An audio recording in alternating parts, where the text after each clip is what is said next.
හරි. අද අපි කතා කරන්න බලාපොරොත්තු වෙන්නේ simple future tense. කොහොමද passive voice වෙන්නේ කියලායි කතා කරන්න බලාපොරොත්තු වෙන්නේ.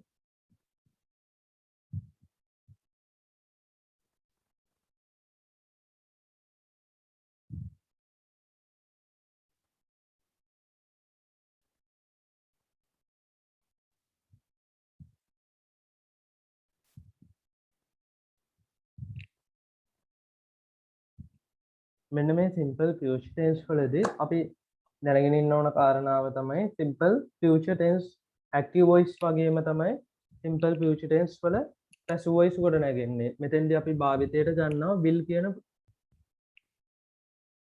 පදය. එතකොට I සහ be එක්ක අපිට යොදන්න පුළුවන් shall කියන පදයක්. හැබැයි ඒක දැන් භාවිතේ නැති නිසා අපි ඒක භාවිතා කරන්නේ නැහැ. නමුත් අපි ඒක දැනගෙන ඉන්න ඕන shall කියන එකත් මෙතෙන්දී අපිට භාවිතා කරන්න පුළුවන් කියන කාරණාව.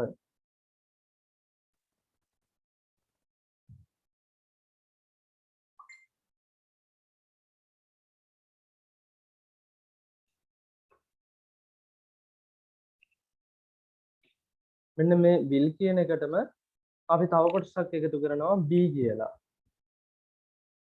ඒ වගේම shall කියන අවස්ථාවටම අපි තව කොටසක් එකතු කරනවා be කියලා.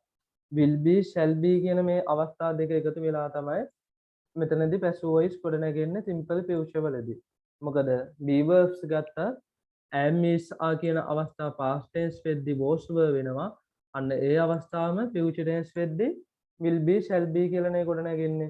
අන්න එහෙනම් අන්න ඒ විදිහට තමයි මෙතනත් ගොඩ නැගෙන්නේ. එතකොට මෙන්න මේ will be සහ shall be කියන කොටස් වලට අපි අර කලින් කතා කරා වගේම අපිට එකතු කරන්න පුළුවන් verb දෙක තුන්වෙනි අවස්ථාවට යොදලා.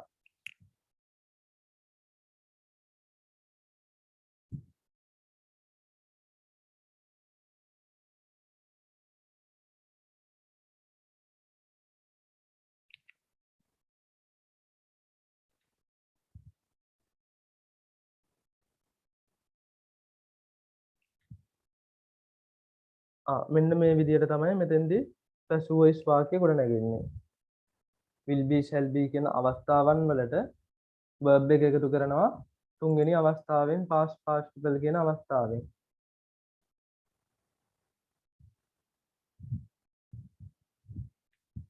අපිට එතකොට උදාහරණයක් විදිහට ගන්න පුළුවන් මෙහෙම.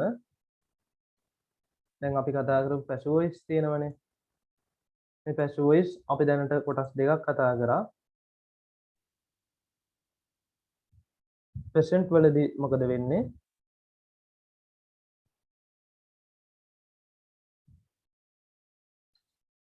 am is are කියන අවස්ථාව තමයි ගොඩ නැගෙන්නේ. past වලදී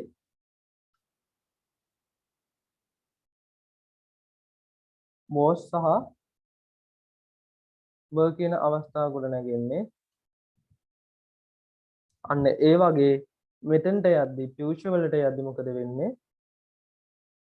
මෙන්න මේ අවස්ථාවම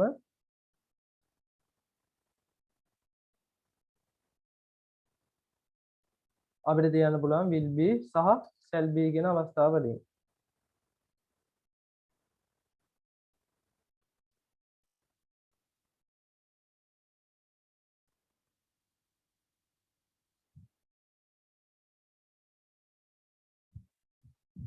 දිගටම මෙන්න මේ රටාව තමයි යන්නේ present past future කියන අවස්ථාවන් තුන සඳහා මෙන්න මේ අවස්ථාව තමයි මේ විදිහට තමයි be verbs ගොඩ නැගෙන්නේ දිගටම.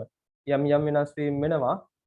හැබැයි මෙන්න මේ රටාවට තමයි ඉදිරියටත් ගොඩ නැගෙන්නේ.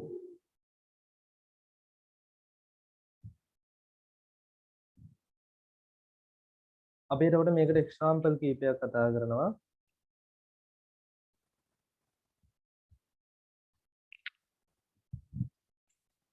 හාමුදුරනේ ඔව්. කලින් ස්ලයිඩ් එක පොඩ්ඩක් ආයෙ දාන්න පුළුවන්ද?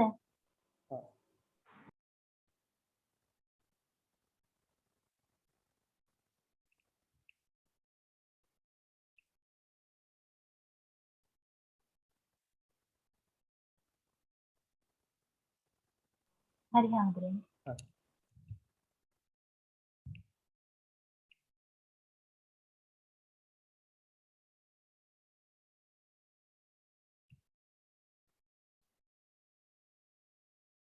සාමාන්‍යයෙන් අපි ඇක්ටිව් වොයිස් වලින් තියෙන වාක්‍යයක් අපි බලමු කොහොමද පැසිව් වොයිස් වලින් තියන්නේ කියලා future වලදී.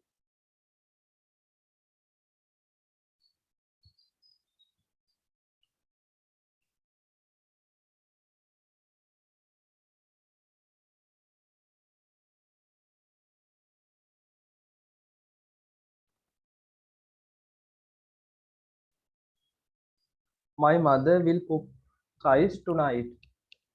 මගේ අම්මා බත්තු යාවි රැට. දැන් අපි මෙන්න මේ වගේ වාක්‍යයක් අපි පැසිව් වොයිස් කරන්නයි මේ හදන්නේ. අන්න එතකොට මේ my mother නෙමෙයි මෙතෙන්ට ගන්න. මෙතෙන්ට මොකද්ද මෙතනින් ගන්නෙ අපි? මුලට ගන්නෙ දැන් present past කියන ඒවා future කරලා ඒ tenses වලින් දැන් ඔයගොල්ලන්ට යම් අවබෝධයක් තියෙනවා මොකක්ද එනවනේ මෙතෙන්ට ගන්නෙ.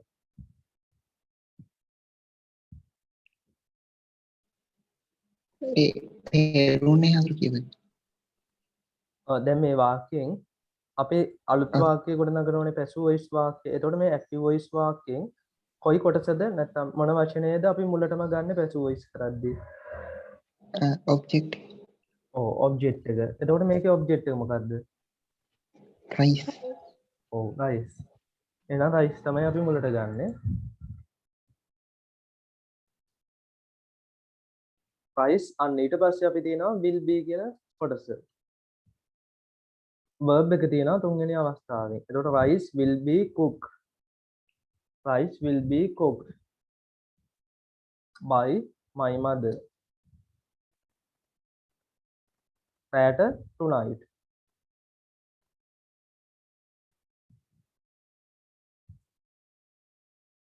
මෙන්න මේ tonight කියන කොටස අපිට ඕන කලින් යොදන්නත් පුළුවන්.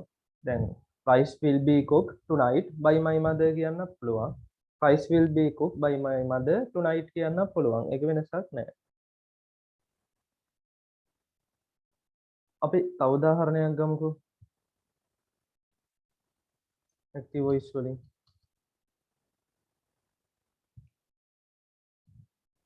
father will buy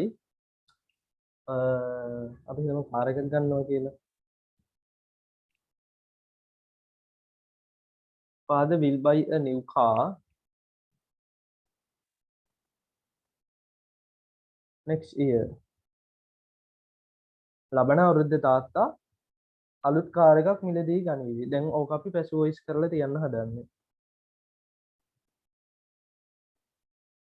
අපි එතකොට මොකද්ද ගන්න මුලටම? a new car. ඔව්. a new car. දැන් සමහරු කා කියලා විතරක් ගන්නවා. එහෙනම් බෑ අපි අතන තියෙන ඔබ්ජෙක්ට් එක සම්පූර්ණයෙන්ම ගන්න ඕන. a new car will be by කොහොමද තුන්වෙනි අවස්ථාවට යද්දි හැදෙන්නේ? Both. ඔව්. bought by father. කවද්ද? next year. එහෙනම් හරි ලේසි වැඩක් තියෙන්නේ. අර simple present සහ simple past වල ගොඩ නැගුණා වගේම තමයි මෙතනත් වාක්‍ය ගොඩ නැගෙන්නේ. අපිට තියෙන්නේ අර am is are කියන ඒවා පාවිච්චි කරපු දැනට past tense එකේදී was verb පාවිච්චි කරා වගේ future වලදී will be shall be කියන එක පාවිච්චි කරන්න විතරමයි තියෙන්නේ. එතකොට අපිට මෙන්න මේ active voice වල වාක්‍ය රටාන තියෙන දැන් simple tenses තමයි simple present, simple past, simple future කියන්නේ. ඔන්න ඔය තුනටම එක රටාවක් තමයි තියෙන්නේ. එහෙනම් be verb එක වෙනස් වීමක් විතරයි තියෙන්නේ. present වලදී am is are, past වලදී was were, future වලදී will be shall be. අනිත් ටික ඒ විදිහටම තමයි. කිසිම වෙනසක් වෙන්නේ නැහැ. object එක මුලට එනවා. ඊට පස්සේ verb එක තුන්වෙනි අවස්ථාවෙන් තියෙනවා. එච්චරම තමයි.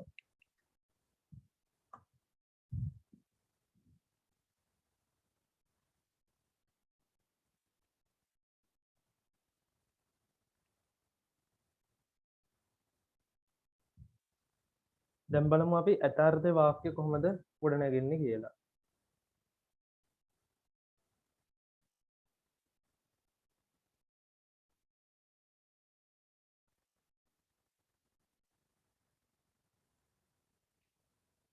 මෙතෙන්දී භාවිතා වෙන රටාවක් තියෙනවා. ඒ රටාව හඳුනාගත්තට පස්සේ අපිට ලේසි පැසිව් වොයිස් කරන්න.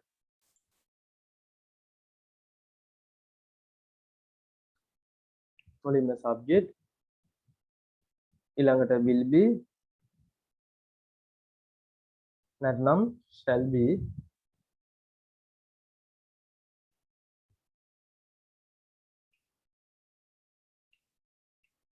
ඊළඟට අපි verb එක තියෙනවා තුන්වෙනි අවස්ථාවේ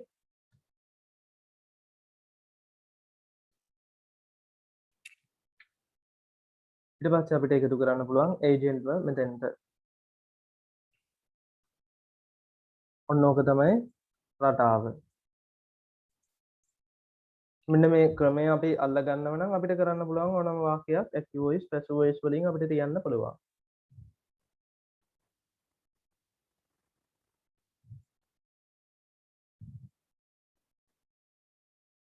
දැන් අපි අර දිගටම පුහුණු කරගෙන ආපු වාක්‍ය පහක් තියෙනවනේ. ඒ වාක්‍ය පහ මෙතනදී වාක්‍ය හයක් තියෙනවා. ඒ වාක්‍ය ටික මෙතනදීත් අපි මෙන්න මේ future simple future වලින් අපි passive voice කරලා ගොඩනගලා බලමු. එතකොට මගේ යාළුවා මට උදව් කරાવી කියලා තමයි අපි තියන්න ඕනේ passive voice වලින්. එතකොට මගේ යාළුවා විසින් මට උදව් කරනු ලැබේවි. ඔහොමනේ අපි සිංහලෙන් කියන්නේ. අපි එහෙම සිංහලෙන් කතා කරන්න යන්නේ නැහැ. අපි ගමු මගේ යාළුවා මට උදව් කරાવી. My friend will help me. ඔන්න ඔය active voice වාක්‍ය අපි කොහොමද passive voice කරන්නේ? I will be helped by my friend. ඔව් අන්න හරි. I will be අපි මෙතන I තියෙන නිසා shall ගමු. මොකද shall කියන එක භාවිතා වෙන්නේ නැහැ. හැබැයි shall භාවිතා කරන්න පුළුවන් I we දෙන්න එක විතරයි. අන්නේ භාවිතය පොඩ්ඩක් අපිට මතකයට රඳව ගන්න මම මෙතෙන්දි shall ගමු. I shall be නැත්නම් I will be කියන එකත් හරි. මේකත් අපිට ගන්න පුළුවන්. මේකේ වුණාට දැන් භාවිතේ නැහැ. අර අපි පොඩ්ඩක් මේක මතක තියාගන්නයි මේ වැඩේ කරන්නේ. I shall be helped by my friend.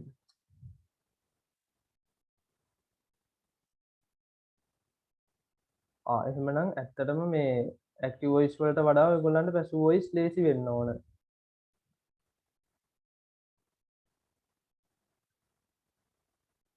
මොකද passive voice වල තියෙන රටාව හරි ලේසි හඳුනා ගන්න. ඊට පස්සේ කියනවා මේ ඒගොල්ලෝ trip එකක් සංවිධානය කරાવી. They will organize a trip. ඔක කොහොමද අපි passive voice වලින් තියන්නේ?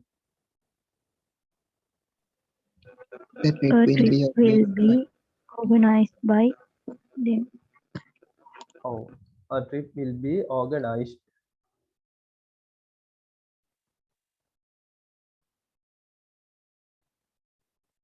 Nice by them.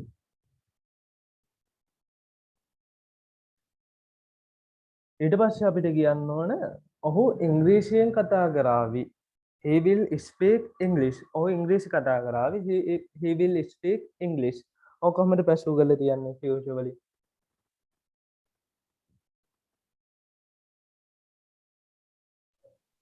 English will be spoken by him.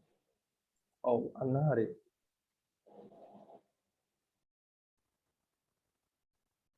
අපිට English shall be කියලා තියන්න පුළුවන්ද? Then බෑ. හේතුව තමයි shall කියන එකේ දෙන්නේ I සහ be කියන දෙන්නත් එක්ක විතරයි.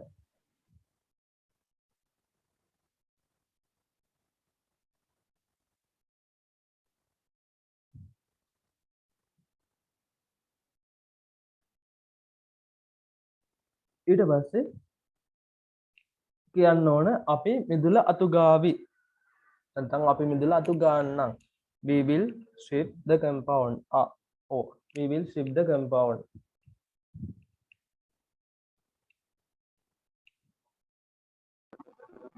The compound will be swept by us. Oh.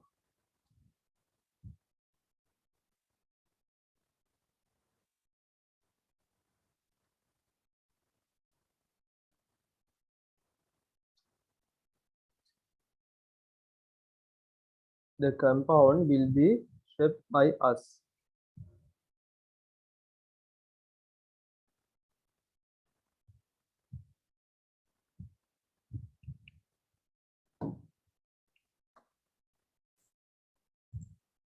එතකොට කියන්න මේ මදු රචනා ලියාවි. මදු will write essays. ඕක කොහොමද පැසුවේ? essays will be written by Madhu. ඔව් essays will be written by Madhu.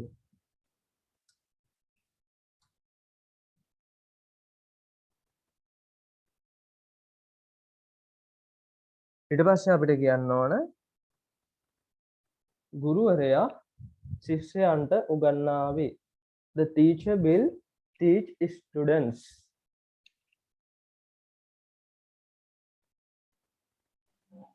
The student will be taught by the teacher. ඔව්.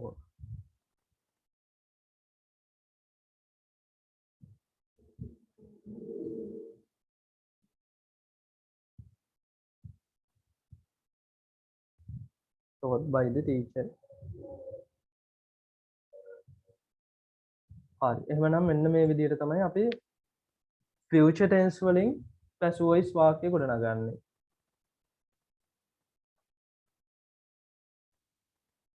මේ ටික සටහන් කරගත්තනේ නේද? එහෙම සමහරවිට.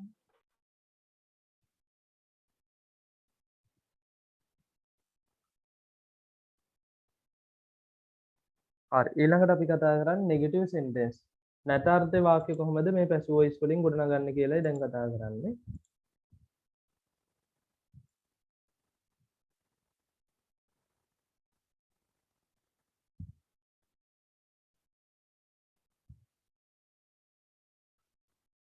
මෙතෙන්දෙත් අර වගේම අපි හැමතැනම රටාවක් කතා කරනවා. මෙන්න මේ රටාව අනුව තමයි ගොඩනගන්නේ. ඒක නැතාර්ථය කරද්දී හරිම ලේසි වැඩක් තියෙන්නේ.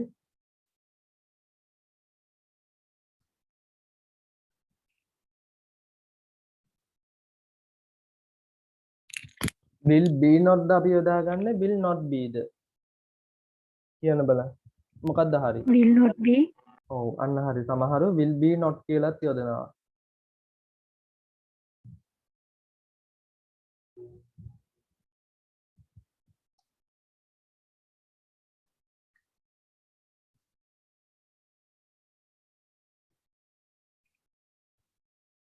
මෙන්න මේ රටාවට තමයි හැදෙන්නේ.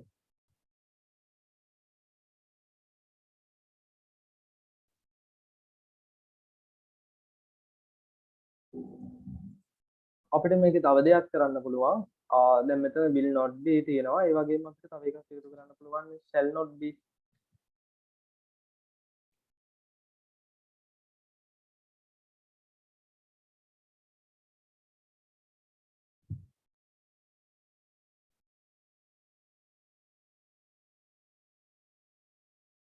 මෙතන තව දෙයක් තියෙනවා. ඒ තමයි මෙන්න මේ will not be ඒ වගේම shall not be කියන අවස්ථාවන් අපිට කෙටි කරලා දක්වන්න පුළුවන් won't be කියලා. ඒ වගේම shan't be කියලා.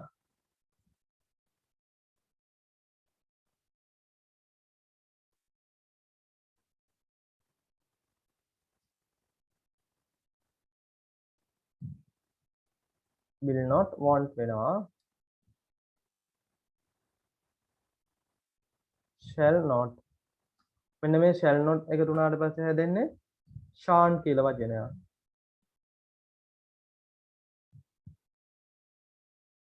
එහෙනම් අන්න අර be කියන අවස්ථාවත් අපිට මෙතෙන්ට ගන්න පුළුවන්. එතකොට will not be, won't be, shall not be, shan't be.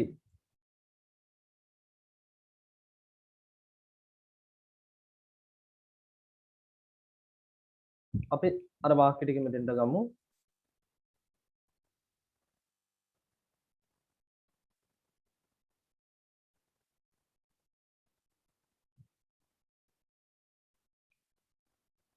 අපි බලමු කොහොමද ගොඩ නැගෙන්නේ කියලා. මගේ යාළුවා මට උදව් කරන එකක් නැහැ.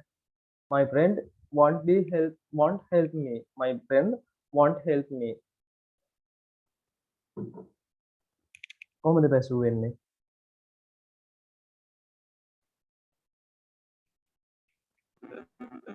I will not be helped by my friend. ඔව් අන්න හරි.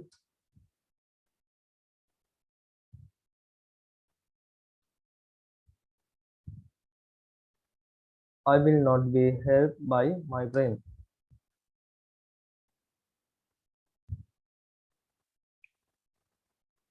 අපිට ඒකම තියන්න පුළුවන් I won't be helped by my friend කියලා තියන්න පුළුවන්. ඊට පස්සේ ඒගොල්ලෝ චාරිකාවක් සංවිධානය කරන එකක් නෑ. They won't be organize a trip. නැත්නම් they won't organize a trip. නැත්නම් අපිට කියන්න පුළුවන් they will not organize a trip. කොහොමද ඒක පැසු වෙන්නේ?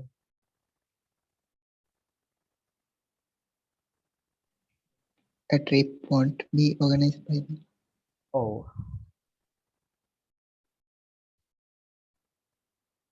A trip won't be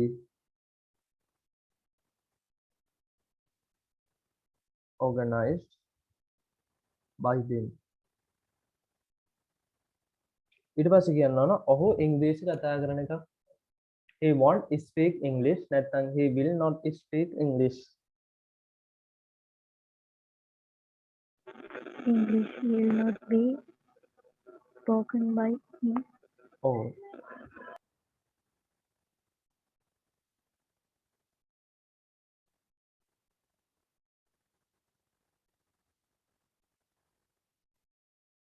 English will not be spoken by him. ඊට පස්සේ අපිට කියන්න ඕන මදු රචනා ලියන එකක් නෑ. මදු won't write essays. නැත්නම් මදු will not write essays. Essays will not be written by one. ඔව්.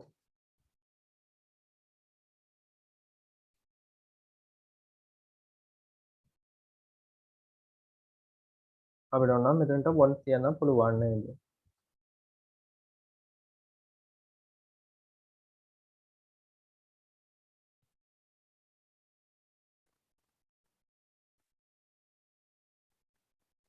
ඊට පස්සේ අපි මිදුල අතු ගාන්නේ නැති වෙයි. නැත්නම් අපි මිදුල අතු නොගාවි.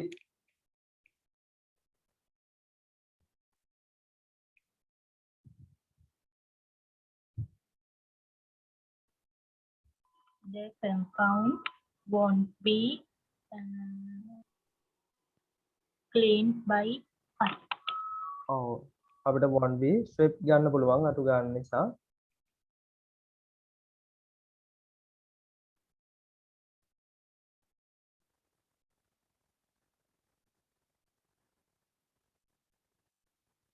ඊළඟට කියන්න ඕන ගුරුවරයා ශිෂ්‍යයන්ට උගන්වන එකක් නැහැ. The teacher won't teach students. Students will not be taught by teacher. Another student will not be taught by the teacher.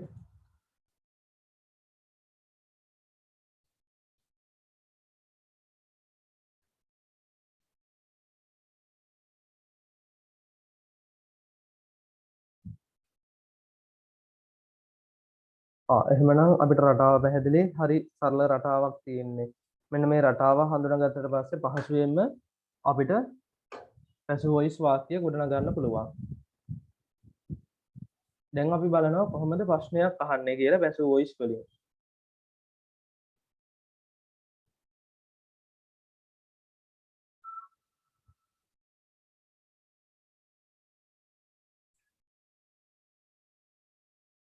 මෙන්න මෙතෙන්දිත් අපි භාවිතා කරන ක්‍රමවේදයක් තියෙනවා.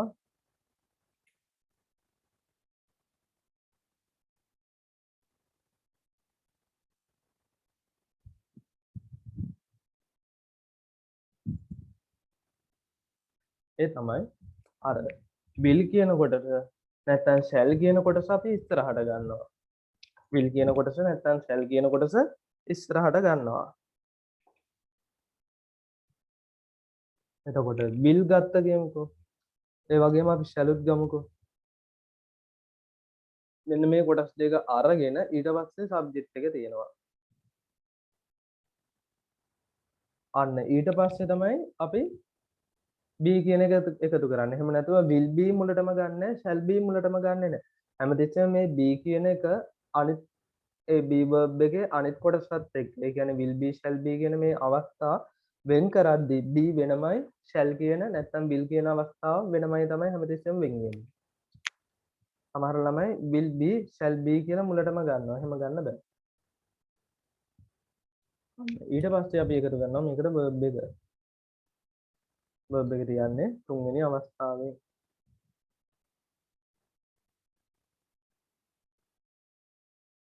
ඊට පස්සේ අපි මේකට agent කෙනෙක් එකතු කරනවා.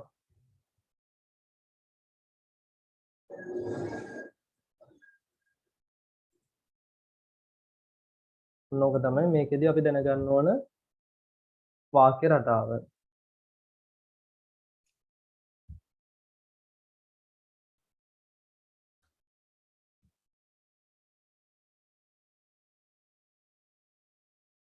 අපි කලින් කතා කරපු උදාහරණ කීපය මෙතෙන්ටත් ගන්නවා.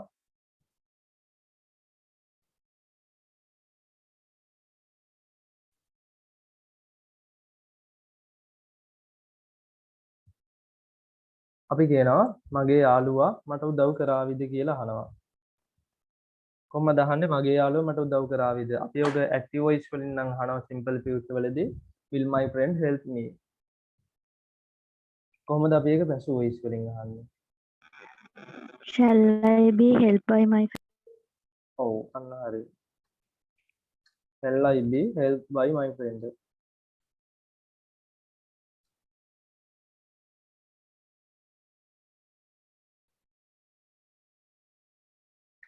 ඊට පස්සේ අපිට අහන්න පුළුවන් ඕන් චාරිකාව සංවිධානය කරාවිද? Will they organize the trip? අපි ඔහොම active voice වලින් අහනවා.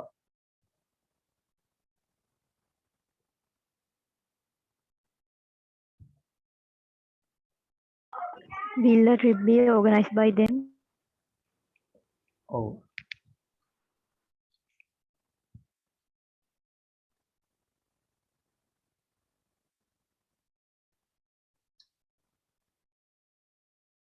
Will a trip be organized by them? ඊට පස්සේ අහන්න ඕන ඔහු ඉංග්‍රීසි කතා කරාවිද? Will he speak English? Will English be spoken by him? ඔව්.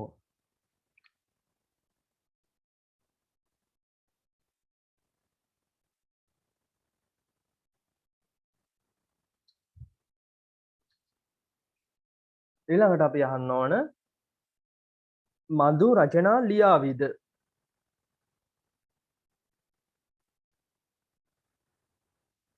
Will Madhu write essays කියලා අපි active voice වලින් අහනවා. Will essay be written by Madhu? ඔව්.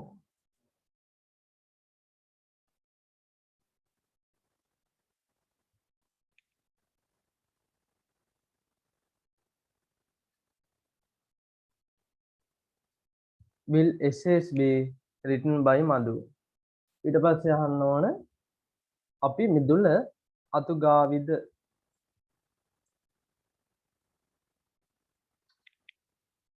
අපි අහනවා ඒක will we sweep the compound කියලා active voice වලින්.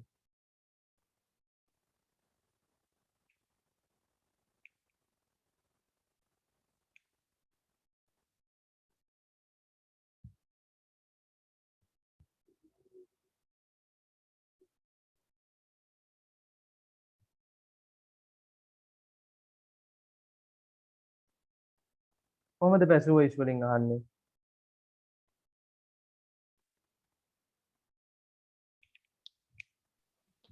අපි Will මිදුල the compound be Will left by us? compound Will the compound be swept by us? ඔව්. කීප දෙනෙක් උත්සාහ කරා හොඳයි.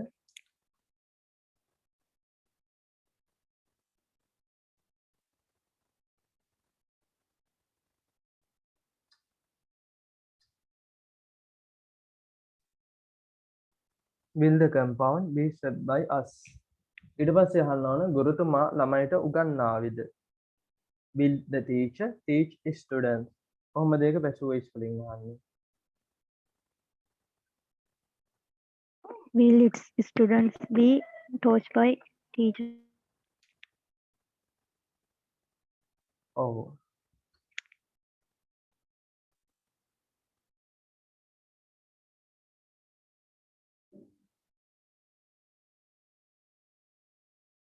Taught by the teacher.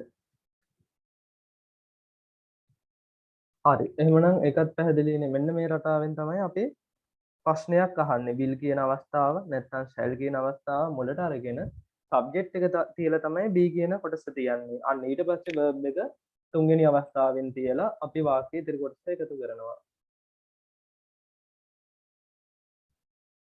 දැන් අපි කතා කරන්න යන්නේ නැත් අර්ථ ප්‍රශ්නයක් අහන්නේ කොහොමද කියලා.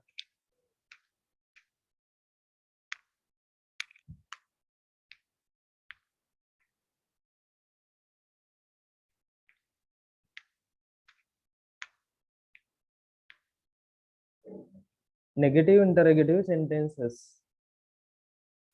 අපි මෙතෙන්දිත් අර වගේම වාක්‍ය ගොඩනගන්න රටාවක් භාවිතා කරනවා ක්‍රමවේදයක්.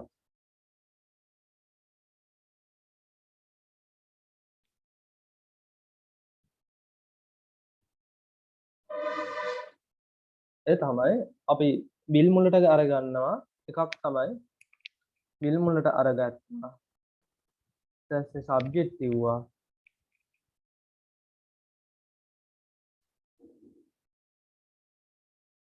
ඊට පස්සේ අපි තියන්න ඕන not be not නෙමෙයි not be. මෙන්න මේ not කියන එකට එකතු කරනවා be කියන කොටස.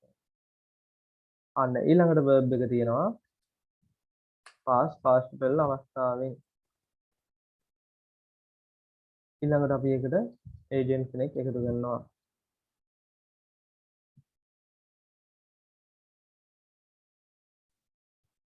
මෙන්න මේක තමයි අපි මෙතන භාවිතා කරන රටාව. ඊට අමතරව අපිට පුළුවන් අර කලින් කතා කරා වගේ මේක කෙටි ක්‍රමයක් භාවිතා කරලා මෙන්න මේ will not කියන එක මෙතනට shall කියන අවස්ථාවක් එන්න ඕන. මෙන්න මේ will shall කියන අවස්ථාව වෙනුවට අපිට භාවිතා කරන්න පුළුවන් want chance කියන අවස්ථාව.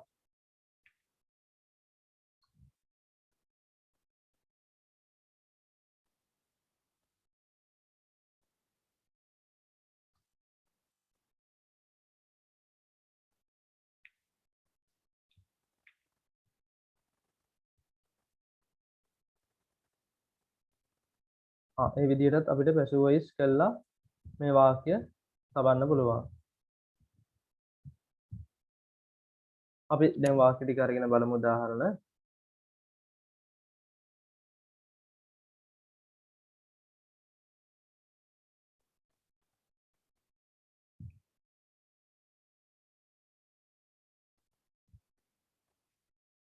එතකොට මගේ යාළුවා මට උදව් කරන එකක් නැද්ද? Will my friend not help me? passive voice කරන්නේ කොහොමද? Will I not be helped by my friend? ඔව්.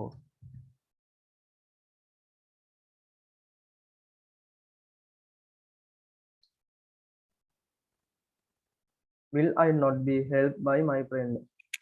ඊළඟට අහන්න ඕන මේ ඒගොල්ලෝ චාරිකාව සංවිධානය කරන එකක් නැද්ද? Will they not නැත්නම් won't they organize a trip? Will a trip not be organized by them?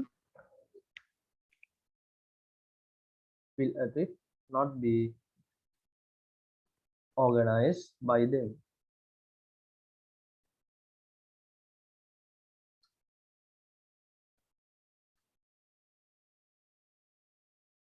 ඊළඟට අපි අහන්න ඕන මෙහෙම. ඔහු ඉංග්‍රීසි කතා කරන එකක් නැද්ද? Want he speak English? කොහොමද passive voice කරන්නේ?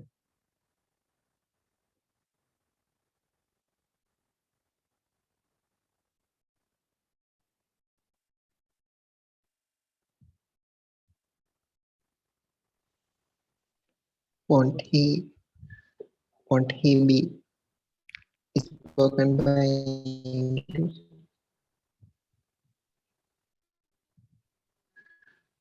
කොහොමද දෙන්නේ ආපහු කියන්න බලන්න. Won't he be spoken by English? Want he be Won't he be spoken by English? want Want he he වෙන්න බෑනේ. Want he නෙමෙයි Want want English.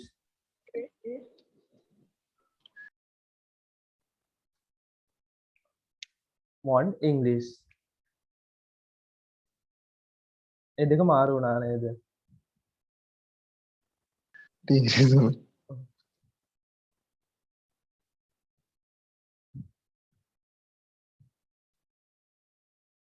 Want English be spoken by him. ඊට පස්සේ අහන්න ඕන මදු රචනා ලියන එකක් නැද්ද? What Madhu write essays? What Madhu write essays?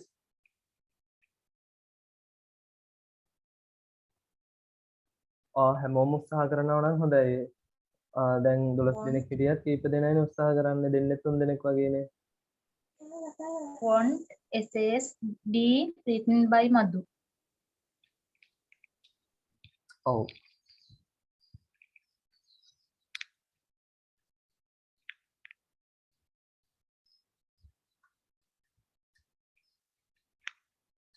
Want essays be written by Madhu.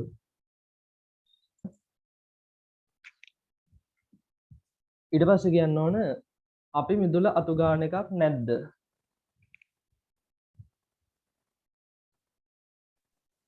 Want the compound be swept by us. ඔව්.